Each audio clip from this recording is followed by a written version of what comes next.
Now listen carefully and answer questions 21 to 26. So, Michelle, shall we make a start on our presentation? We haven't got that much time left. No, Adam. But at least we've done all the background reading. I found it really interesting. I'd never even heard of the Laki eruption before this. Me neither. I suppose 1783 is a long time ago. But it was a huge eruption, and it had such devastating consequences. I know. It was great there were so many primary sources to look at.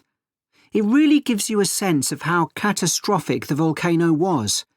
People were really trying to make sense of the science for the first time. That's right. But what I found more significant was how it impacted directly and indirectly on political events, as well as having massive social and economic consequences. I know. That should be the main focus of our presentation. The observations made by people at the time were interesting, weren't they? I mean, they all gave a pretty consistent account of what happened, even if they didn't always use the same terminology. Yeah. I was surprised there were so many weather stations established by that time. So, you can see how the weather changed often by the hour. Right. Writers at the time talked about the Laki haze to describe the volcanic fog that spread across Europe. They all realised that this wasn't the sort of fog they were used to.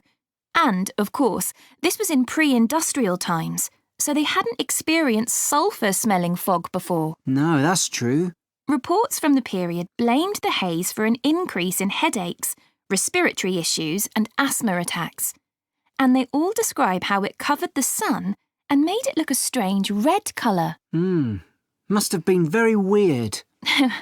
It's interesting that Benjamin Franklin wrote about the haze. Did you read that?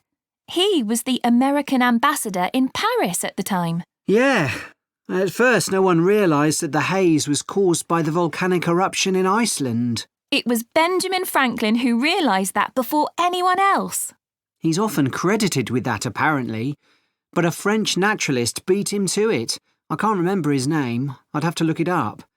Then other naturalists had the same idea, all independently of each other. Oh, right.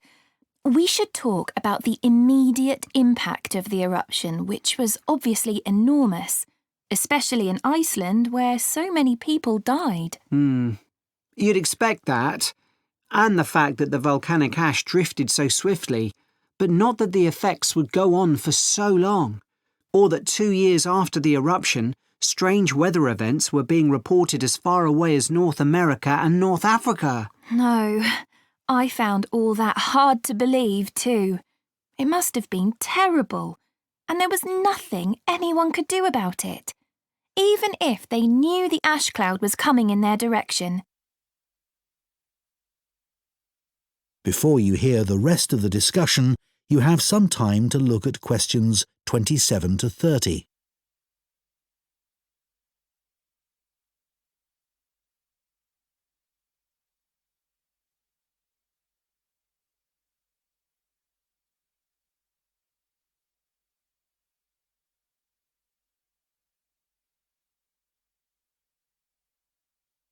Now listen and answer questions 27 to 30.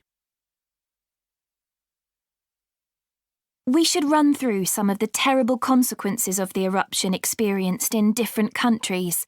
There's quite a varied range. Starting with Iceland, where the impact on farming was devastating. One of the most dramatic things there was the effect on livestock as they grazed in the fields. They were poisoned because they ate vegetation that had been contaminated with fluorine as a result of the volcanic fallout. That was horrible. In Egypt, the bizarre weather patterns led to a severe drought, and as a result, the Nile didn't flood, which meant the crops all failed. It's so far from where the eruption happened, and yet the famine there led to more people dying than any other country. It was worse than the plague. OK. Then, in the UK, the mortality rate went up a lot, presumably from respiratory illnesses. According to one report, it was about double the usual number, and included an unusually high percentage of people under the age of 25. I think people will be surprised to hear that the weather in the USA was badly affected too. George Washington even makes a note in his diary that they were snowbound until March in Virginia. That was before he became president. Yes, and there was ice floating down the Mississippi, which was unprecedented.